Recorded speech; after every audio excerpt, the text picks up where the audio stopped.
Selamat pagi, Bapak Ibu yang terkasih di dalam Tuhan. Jumpa lagi dengan saya di dalam Sekar tanggal 1 September 2023. Sebelum kita memulai atau mendengarkan renungan yang akan disampaikan oleh saya, terlebih dahulu kita akan berdoa, memohon perlindungan daripada Tuhan. Bapa di dalam surga, puji syukur terima kasih ya Tuhan, di pagi hari ini ya Tuhan, Engkau menyertai kami, Engkau telah memberkati kami, Engkau memberikan kami tubuh yang baik. Tuhan, sebelum kami memulai segala aktivitas kami, Tuhan tolong berkati, kami ingin mendengarkan sebagian daripada firman-Mu. Berkatilah Tuhan supaya kami dapat mengerti dan menyimpannya di dalam hati kami. Di dalam nama Tuhan Yesus kami berdoa dan mengucap syukur. Amin. Bapak Ibu terkasih dalam Tuhan Yesus, Sekar pada pagi hari ini mentemakan mengasihilah sesamamu seperti dirimu sendiri. Diambil dari Matius 22 ayat 37 hingga 40. Tapi saya akan memfokuskan di ayat 39 saja. Yang berbunyi adalah, inilah hukum kedua, yaitu kasihlah sesamamu manusia seperti dirimu sendiri. Coba Bapak Ibu bayangkan, kita diminta oleh Tuhan untuk mengasihi sesamamu seperti kita mengasihi diri kita sendiri. Coba pikirkan. Kayaknya nggak mungkin ya. Atau hampir tidak mungkin. Jujur, kalau diri pribadi saya tidak bisa melaksanakan ini. Mengasihi sesamamu seperti dirimu sendiri. Jadi pertanyaan bagi kita, mengapa Tuhan memberikan hukum yang kedua ini adalah mengasihi sesamamu seperti dirimu sendiri? Alasan yang pertama adalah karena sifat dasar manusia yang tidak sama dengan sifat Allah. Sifat manusia itu tidak memiliki kasih, sedangkan Allah itu adalah kasih. Jadi Bapak Ibu terkasih dalam Tuhan Yesus, secara umum kita sebagai manusia memiliki sifat egois dan gak peka terhadap sesama.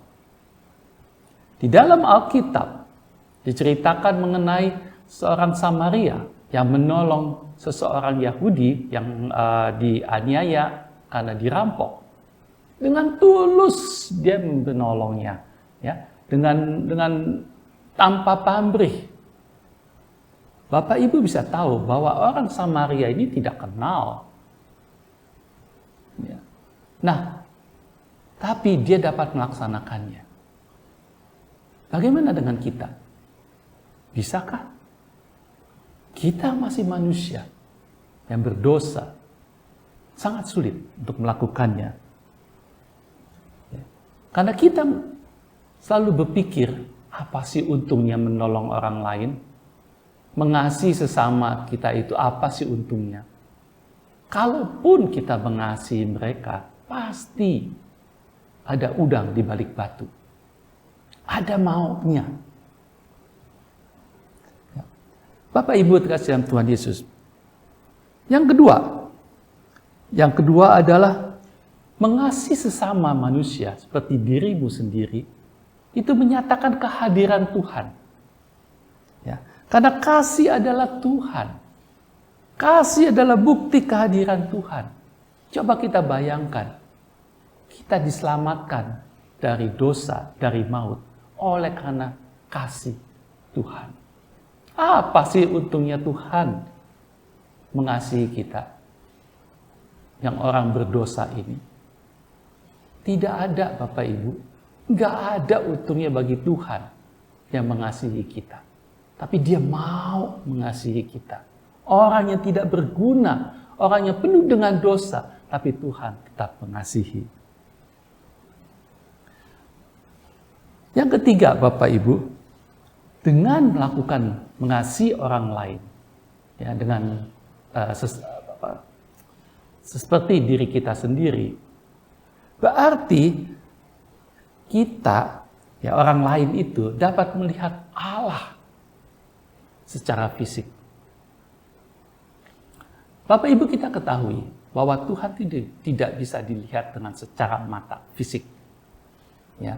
Tuhan hanya bisa dapat lihat, kita rasakan.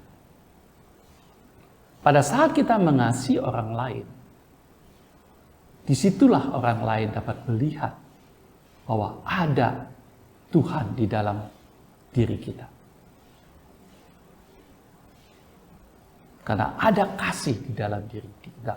Dan kita menyatakan kasih itu kepada orang lain. Dan kita membuktikan bahwa kita adalah pengikut Tuhan. Pengikut kasih. Dan itu harus ada di dalam diri orang-orang yang mengaku dirinya adalah pengikut Kristus. Jadi tidak heranlah kalau Tuhan menyatakan hukum kedua ini, kasihilah sesamamu dengan seperti mengasihi dirimu. Dan itu bukan hanya satu perintah, ya, bukan suatu perintah saja, tapi itulah suatu keharusan bagi kita untuk melakukannya. Jadi Bapak Ibu terkasih dalam Tuhan Yesus, kita dipanggil, kita dipilih dari sekian banyak orang. Dipilih oleh Tuhan untuk menerima kasih dari Tuhan. Sekarang waktunya. Mari kita nyatakan kasih Tuhan itu kepada orang lain.